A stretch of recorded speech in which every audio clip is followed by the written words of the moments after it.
Yesterday, the FBI alleged it had foiled an Iranian terror plot, but the main suspect has been in custody since September. So why did the Department of Justice wait until now to announce this threat?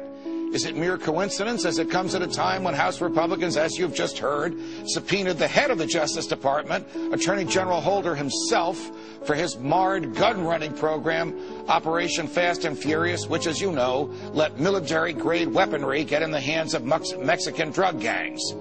Or is there another explanation for this curious announcement that Mr. Holder made yesterday? Joining us by phone from Virginia is retired Army Lieutenant Colonel Anthony Schaefer. Colonel Schaefer, it's always a pleasure. Welcome back to Freedom Watch. Thank you for having me, Judge. Sorry I can't be there. As are we, but we appreciate you picking up the phone and calling us. What is your take on this alleged terror plot involving Iran? Is this the way the Iran intelligence agencies usually operate, engaging with somebody they thought were involved with Mexican drug gangs to assassinate a Saudi Arabian ambassador in a public restaurant in New York or Washington? Well, it's a long way to get to a much easier target in other places, and no, I don't think so. And obviously, I've interrogated the Iranians. It's two chapters of my book, Operation Dark Heart, are dedicated to this. And that's what makes me think twice about this. The American that they're accusing here, Judge, was, true enough, he has a dual passport, Iranian-American, but frankly, my experience has been directly that these people love being here. Once they're here, they love being here. And the idea of this guy, all of a sudden, after years being a successful, by all accounts, a successful used car salesman in Texas, part of the community, I would think it would be very difficult to imagine him just all of a sudden deciding that he's going to go against everything he's done for the past, for the past 15 years to do this. It does not spell correctly at this point in time. All right. Well, give me, if you would, your best estimate as to what does spell correctly. For example, is it possible that this Iranian American is a double agent who wanted to trick the government of the United States of America into taking some action against Iran? Is it likely that the FBI concocted this whole thing, and because it was a sting, nobody was ever in danger? There was never a real plot. This guy was plotting with FBI agents who he thought were Mexican drug lords. What does Colonel Schaefer think really went down here? I think that's part of it. I think the reason it came out now is literally this is red meat to a bunch of lions. I think this is why it went out now at this point, not in September. Secondly, yeah, the FBI has had a record lately, and I did talk to one of my inside guys today, and he is saying that he thinks the same thing. You know why? Because he can't find any real information, and he's got a clearance. So that tells him that there's something going on that's extraordinary by the fact that he's an inside, investigator, knows what's going on, and yet, and I'm going to quote here, there's nothing on this within the DOJ beyond what they've talked about publicly, which means to him there's something very wrong with it. Look, the United States used failed and flawed intelligence to attack Iraq in 1991 and in 2003. Is there the danger that we might use something as preposterous as this plot, which was created and run and controlled by the FBI that was announced yesterday, as a basis for invading the country of Iran, which, as you know, a lot of neocons in this country have been itching to get us to do? Right. I got to tell you, I do believe the Iranians do pose a threat. However, I agree with you on this. There's no reason to believe at this point that the intel is there to justify direct military action. So what we need to do here is look much deeper at this beyond what's been put out there.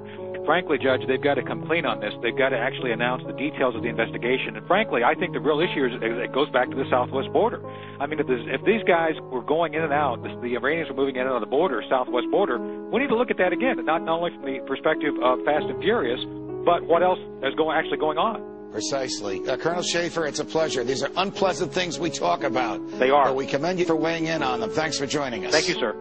It's a rage against the machine. Iran has categorically rejected U.S. claims of involvement in a plot to kill the Saudi ambassador to Washington. Iran's foreign ministry spokesman Ramin Mehmanparas said such ludicrous accusations are based on the hostile U.S.-Israeli stances against Iran. He also condemned all terrorist acts and added that the goal of such fabricated scenarios is to sow divisions and help Israel out of its current isolation. The accusation by Washington comes at a time when reports say the U.S. is launching a media war against Iran. Tehran says Washington is seeking to divert attention from protests in America as it has failed to respond to its own people's demands. The U.S. is also the main supporter of Saudi Arabia, one of the most repressive and undemocratic regimes in the world. Joining us on the line from Washington to discuss this further is Hillary Mann Leverett. She's a former White House and State Department official. Many thanks for joining us here on Press TV. Now, I'd like to get your opinion, if I may, on these latest accusations against Iran. I think the accusations are very, very serious. They point to a very bad situation now between the United States and Iran, and one that we should all be very concerned about. Right. So what is behind this scenario, and why has it been raised now? What do you make of the timing of all this? I think the timing is very peculiar. Why such allegations would be raised now? I've done an initial read through the complaint that the Justice Department has put out, and it looks like a very thin complaint in my read. It looks like they have somebody talking to their cousin in Tehran. There are not very many real concrete connections that we can see. I hope and would expect of the United States government that these allegations would, the information that they have would be brought in a court of law, would be examined, and would be cross-examined thoroughly, because they are very serious. And it's important to keep in mind that these serious allegations are being made in light of two prior incidents that we've had where allegations, very serious allegations, were put forward that did not amount to anything, or in fact amounted to some very false charges being made. One was, of course, we all know, the false manufactured documents that the United States found in Niger, in Africa, implicating Saddam Hussein's Iraq in a program for making of nuclear weapons. Those were false manufactured documents, but the United States believed them, bought into them, and then went to war in Iraq. And of course, there's another one that involved Iran, and that was back in January of 2002, when there was a shipment of 50 tons of weapons on a ship called Karine A that the United States charged was sent by the government of Iran to the Gaza Strip.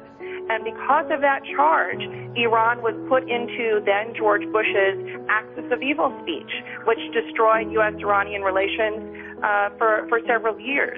So we should be very careful and cautious about these allegations, take them very, very seriously, but really demand to see a thorough investigation of what's behind them. Right, so as a former White House and State Department official, what are your major concerns after reading this complaint, coupled with the U.S. track record, as you've just outlined? My concerns are, first and foremost, whether there is truth here, whether there is any basis for making these allegations, and why they are being done now. And even if there is a case, even if there is a basis for making these allegations, that they be conducted, pursued in a court of law in an appropriate legal manner, which unfortunately the past couple years under President Obama has been somewhat wanting here. So those are my major concerns.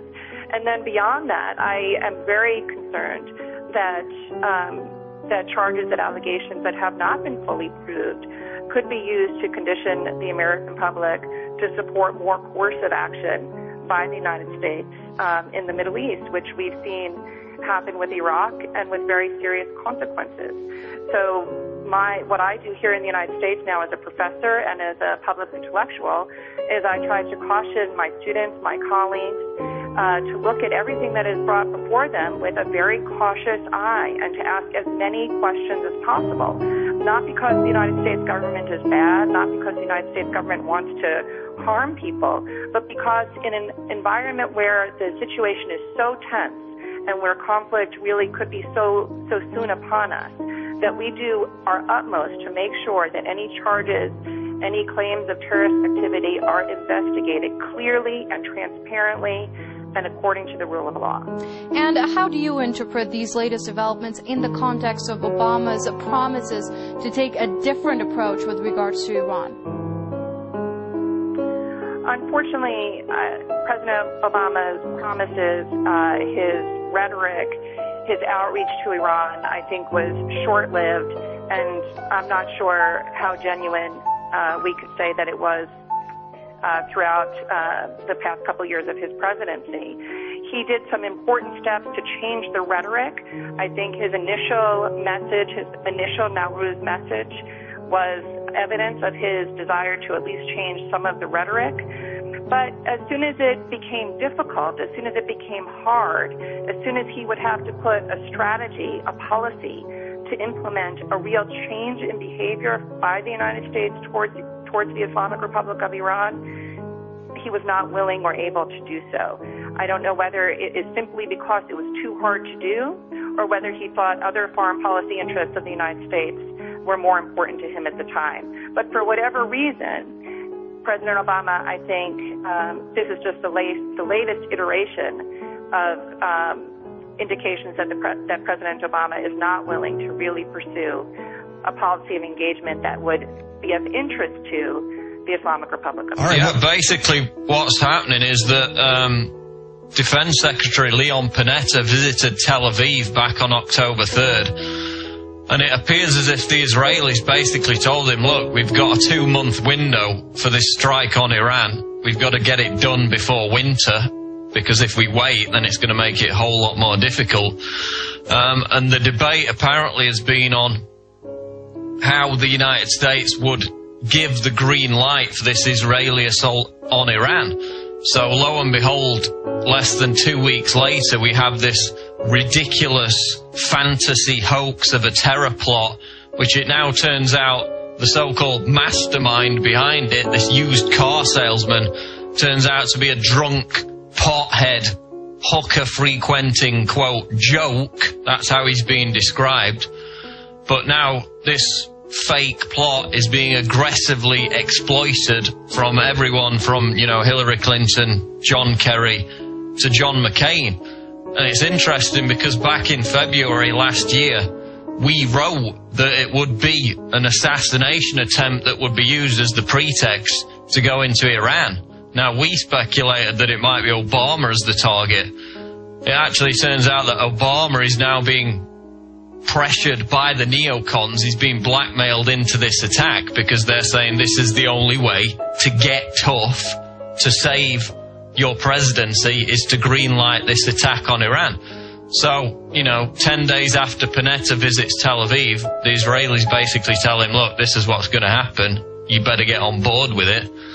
And then 10 days later, we have this ridiculous fake terror plot, which is Anthony Schaefer, Lieutenant Colonel, told Andrew Napolitano last night on Fox Business, is a complete myth. There's no evidence to detail it within the FBI channels. Schaefer had an FBI insider, an FBI investigator, look to see if he could find any details regarding this alleged plot, and he found absolutely nothing. It's being completely manufactured out of whole cloth, and now it's being used as the pretext to greenlight this pre-planned Israeli assault on Iran. But Paul, importantly on this, and an outstanding analysis you've offered us already, and I know more coming from you today with new stories to be posted on Infowars.com, but the question is the mainstream media going to continue to buy it, and will the people of America buy into this, even though it is now an obvious hoax? I mean, we've got some media outlets are questioning it. Others are buying into it. Where do you see this playing out across the mainstream media and then in the minds of the American people?